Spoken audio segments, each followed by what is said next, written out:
Hi everyone, Moni Singh, and welcome to Teaching STEM. Today we are continuing down the pathway of immersion in your STEM classes. How do you achieve that?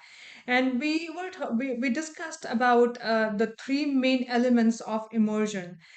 You want to surround the child in the knowledge of the core concept, the core ideas that you are covering. So that's number one. Number two is showcasing career connections, the careers that touch that concept. And number three would be demonstrating cross connections with other disciplines that touch that concept or that are touched by that concept. So those are the three elements to bring in immersion. Now, thinking deeper about how do you make it happen, I covered some of the topics, some of the aspects before. So, with regards to cross connections with other disciplines, so I know we were talking about the concept of friction, and let's say you begin introducing that concept as you are discussing motion with kids, and perhaps you're showcasing career of a mechanical engineer. Now you can create a cross connection also with, say, a career of an aerospace engineer who also has to deal with friction, one particular kind of friction, and that will be air friction, the friction created by air. It's also called drag, and that then impacts, the lift, the how the plane would fly through air. So you can create that cross connection. Also, if you think about some of the cross connecting concepts like causality, right? Cause and effect. So if I go ahead and lubricate something, we know that these two parts are rubbing, and if I create some lubrication, for example, if I took some maybe a lotion or soap and put it in my hand, of course now they're sliding much easier. So there's a the cause being that I put some lubricant on my hand, and the effect being that now it's able to slide much easier. And of course that's used quite a bit in industrial design production lines where they'll put the rollers so that the different parts of the assembly line can move smoother. um, you also see that in action in a gym equipment where they put these rubber grippers so that you don't lose traction as your hands get sweaty, and so you can start sliding. So that's why they put those rubber grippers, so you can create those cross connections for kids. The other point to remember would be to create this immersive experience for children. Of course, you do many different activities, right? You're trying to engage multiple senses. So they're doing something, they are thinking about something, they may be touching and talking about things. So you're trying to engage different senses. Another a way that you can make it happen is if you have a local industry, local company that's dealing with that concept, and maybe you can create some opportunities for the children to go to their location and uh, almost get a feel for day in a life of whatever career you're highlighting.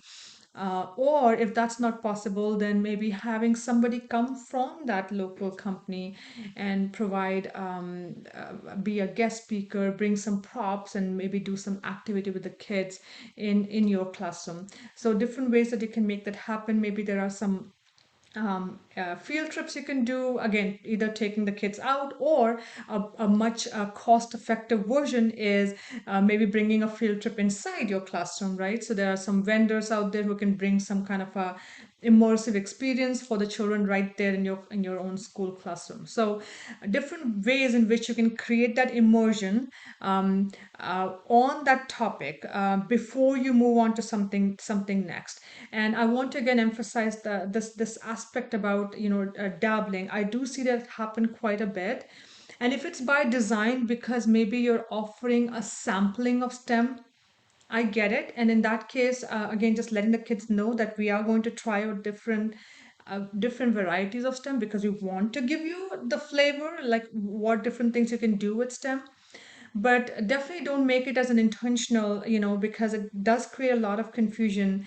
And whereas a child may be able to engage and actually have fun with those activities itself, but the learning part remains questionable at that point in time, right? So being upfront about your agenda, and also letting the kids know is an important component so that they know that, oh, we're going to go from point A to B to C because we're getting towards Z, and this is Z. This is what the Z is. Letting them know that, and then you move them around, and that's perfectly fine. Uh, so it helps with their learning. I remember back in those days when I was in corporate, in my corporate life, and we used to have these trainings about how to make a great presentation. And one thing that was talked about, and I think it's very important, and we use it every single time in whatever we do at with our STEM classes. It's very relevant and even to you. And so let me mention that to you. It's always about telling people where you're going, um, take them there, and then again recapping what you just did. Okay, so that was the mantra, the rule of any presentation, and that's the rule for any classroom, any activity that you're doing. Tell people this is the destination, this is where we're going. Take them there, right? Whatever way you are going, doing that, and keep recapping. So, for example, hey kids, we are going to be discussing the world of mechanical engineering, and we'll talk about who are mechanical engineers, what did they do, how did they make their work, create different products that we use, that we touch in an everyday life.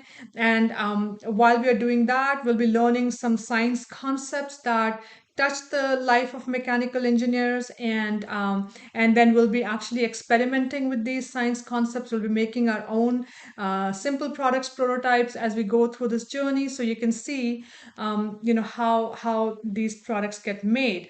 And to begin that journey, to get to that point, we are going to start here. And let's start talking about the first law of motion, right? And as you're going through each of these points, you're always connecting the dots. Okay, so we talked about the first law of motion. Here's why we talked about the first law of motion, because it tells us how things can move. And now we're going to move to the second law of motion, because here is the reason. And so again, telling them where we're going, doing the piece, and keep recapping. All right, I hope that was helpful, and we'll catch up again next time.